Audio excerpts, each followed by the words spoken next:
I would really love people to focus on building a brand that lasts. And I want them to think about what they have today in order to not lose what they have today in reaching for what they want tomorrow. I think that they should focus on community building tactics that are going to help them grow in LLM platforms and in SEO and to build their brand to be a meaningful brand on the web and in the future.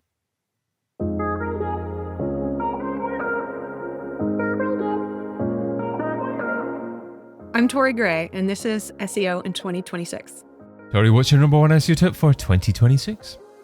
I think SEO should drop the AI and SEO binary and really drag it into those tactics, including community building tactics that really increase visibility across both platforms. So are we saying that anything that we do for SEO is naturally optimizing for AI as well?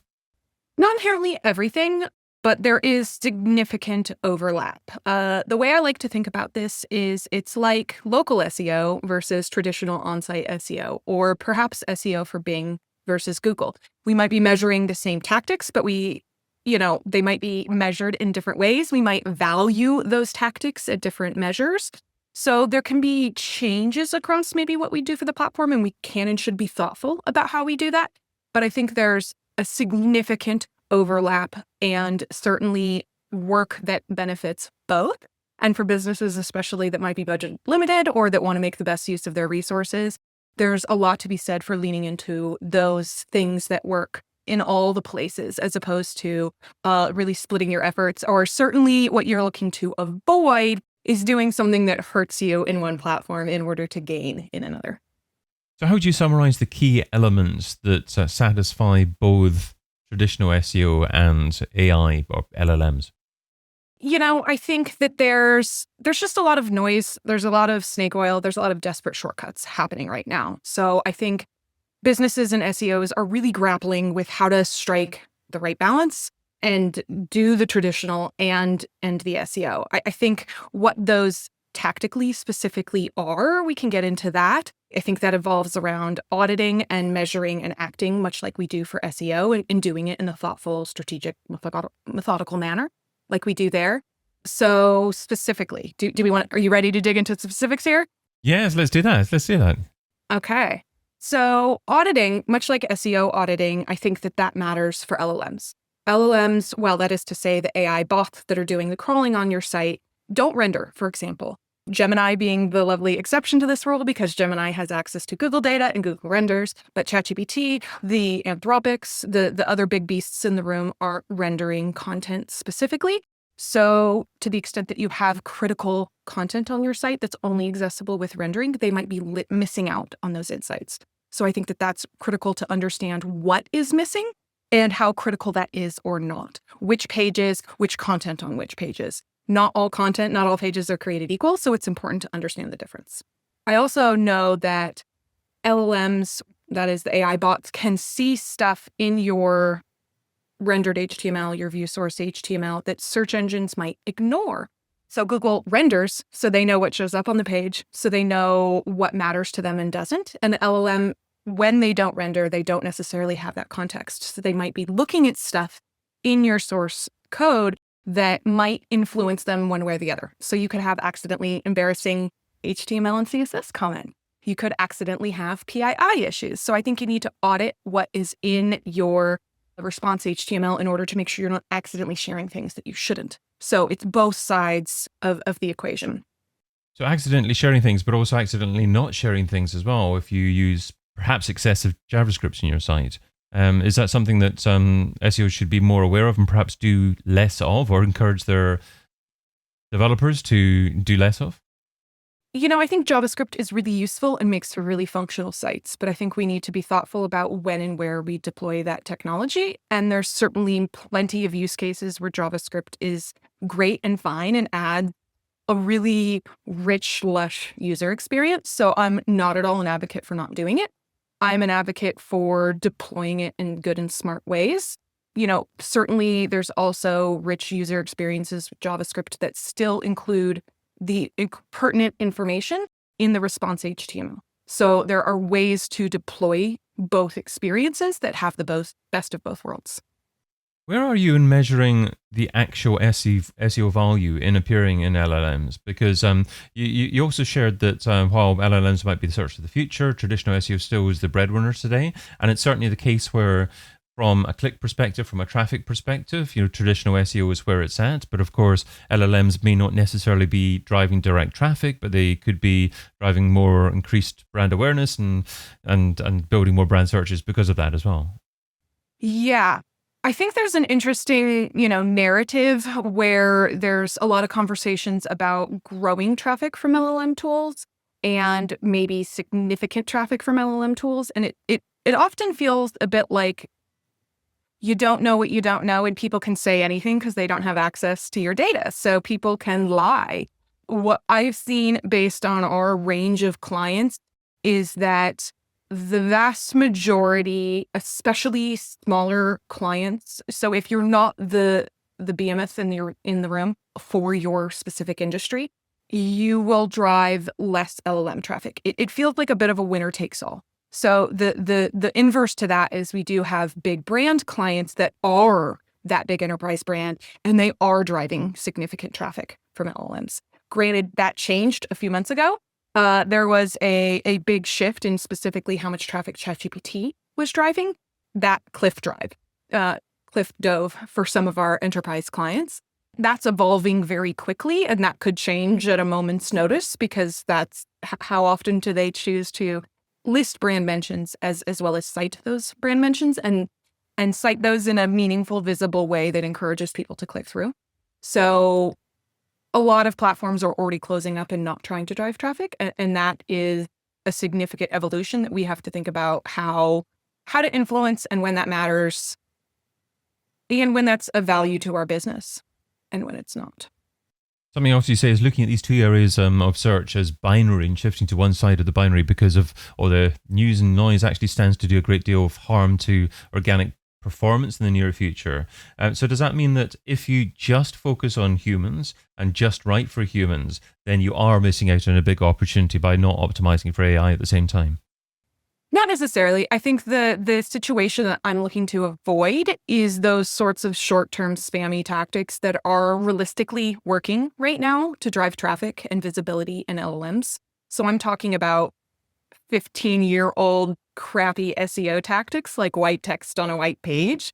That stuff, unfortunately, kind of works right now. You can go just buy a bunch of blog, mentions. You can put the listing up on your site of the best SEO agencies and list yourself as number one. And if you do that enough, you will influence the results in the short term. But I think that there are brand impacts to that and how people perceive your brand for those actions. I think that there's also long-term perhaps consequences, especially in SEO, because if Google finds those spammy tactics, they could think you're buying links. They could determine that you're doing things. So while you are, seeking out those short-term wins, you could end up shooting yourself in the foot from a brand perspective and the SEO perspective. I think focusing on the user is always a good idea. And I think that that's important to keep front and center, especially in today's world. I think it's also important to consider how bots perceive that content and therefore how do you serve users on those platforms. So if you're not thoughtful about that and delivering that experience as well, while, balancing those things and making sure you're still really happy with your user experience and how you're communicating to your users, the answer is both. And trying to do that in an effective way. And talking about focusing on the user, you're also a big advocate for community building as well. So what does that look like in its optimum form in 2026? I think community can look different ways for different brands, but I think that there can be just tremendous value in participating in public and showing value, showing knowledge, being a thought leader, right? What was thought leadership content and translated into creating a bunch of blog posts from your leadership team in years past. Today might look like senior members of your leadership team contributing on LinkedIn, participating on Slack. It might include UGC activities. So who is contributing content to your site? What templates are they submitting? How are they showcasing work? How is that showing social proof? How is that showing how many people you can influence in the community that you have? Or, conversely, like classic PR and digital PR, getting those mentions in a real way that benefit you directly because of your brand awareness, because of those mentions, because people are influenced to appreciate your brand. Those like real, true brand building activities, that's what LLMs are seeking. And they're working over time to make sure, hopefully, that the spammy tactics don't work as well. So investing in those tactics is certainly more expensive, but I'd argue in the long run is more impactful. So those community building tactics are participating online, UGC typically, and doing, PR and really brand building activities in summary. I was going to ask you how you know which community to focus on, and you mentioned LinkedIn, but you also mentioned Slack there as well. That surprised me a bit as well, because that can often be closed communities that aren't necessarily accessible to search engines. So how do you justify that from an SEO perspective? I like to think big picture. I don't think it's directly impacting SEO, though I have seen certain communities. So, for example, the SEO community has some really interesting ways that they're exploring UGC. So you can, within that Slack community, kind of annotate that this is a particular thread that you got a lot of value from. And they can take that piece, that thread with that question, with those answers and who's contributing to it, and they're posting it on the web. So there are communities actively exploring ways to leverage SEO value directly through, UGC content by deploying it publicly. Then the flip side is building relationships, building true, authentic relationships, answering questions that are real, true questions that people have. I think you also get insight, right? I get insight from knowing what questions people are asking in Slack communities about SEO. And I know what questions my customers are asking. That helps me influence my, say, content roadmap. What kinds of things am I going to post on LinkedIn? What kinds of blogs am I going to craft? Where am I going to share insights? And I'm actually speaking to real people with real questions and being authentic in that way. So I think it's data and insights. It can inform your strategy, and you can be influential and showcase in public, even if it's, dark web public, but you're still building those relationships in meaningful ways. And I think that has brand building impact and trust building impact that has indirect impact on SEO as people like your brand. Do you try to encourage your users to interact on one particular community, or do you just invite them to interact wherever they want to and try and be with them wherever they want to be? I think that depends on the industry. So not every industry has an active Slack community. It could also be Discord, right? It doesn't need to be specific to Slack, but I've personally found a lot of success there because there are several different meaningful SEO communities that talk about things that are insightful to me. So I learn there, I can talk to people there, and I can answer questions there. I think it's about exploring what's available and then understanding and joining those communities and seeing what it's like. So certain communities are much more active than others. Not all communities are created equal. Some are safer spaces for asking, quote unquote, dumb questions, which I don't believe in, which is to say there is no dumb question. Everyone has questions and everyone is where they are, and it's okay. And you should be vulnerable enough to ask questions in order to learn and grow. So certain places are safer places to ask those questions. Certain communities have much more senior questions and much more junior questions. And so I would just encourage you to explore what those are like and think about you as an individual and you as a brand and where do you want to participate? Where do you show well? Reddit is another great example of this, more direct SEO impact, certainly. So same deal. Are there communities on Reddit that feel like better, safer places for you to be a community participant, to ask meaningful questions and to answer them? And some places are not so much. That's the same in Slack, same in Discord. And I'm considering, obviously, both the impact that your activities have on AI search results as well as humans. You have to ask the question, I guess, on what effect does the community have on LLM results? And I guess certain closed communities won't have an impact, but you mentioned Reddit, which may very well have an impact on what's included within LLM results. Is that something that you track on a regular basis? Things get complicated to track. Certainly traffic from public social media, obviously. Certainly traffic from the LLMs. So we can track traffic from, say, Teams, Microsoft Teams. We don't know which community, we don't know what they're discussing, but we do know the landing page that they land on and that it came from Teams. So I'm always proudest of traffic that I know comes from those communities because I know people are really meaningfully interacting with things.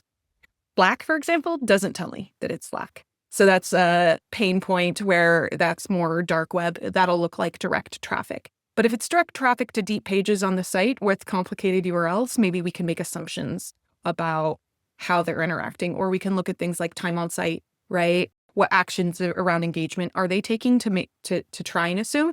But tracking in today's world is getting ever bifurcated and breaking. So we have to believe in what we're doing and make sure that I think there's a gut feeling that we're making an impact, or we can directly traffic.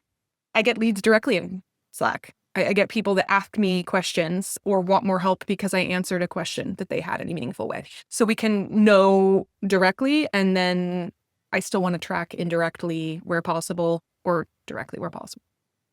Tori, what's the key takeaway from the tip you shared today? I would really love people to focus on building a brand that lasts.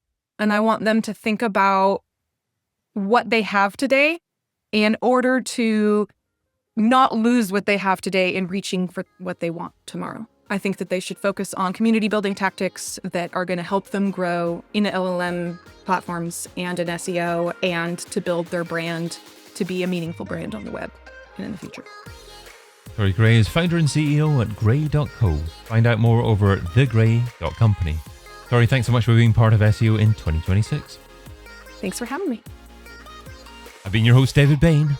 Get your copy of SEO in 2026, the book, over at SEOin2026.com.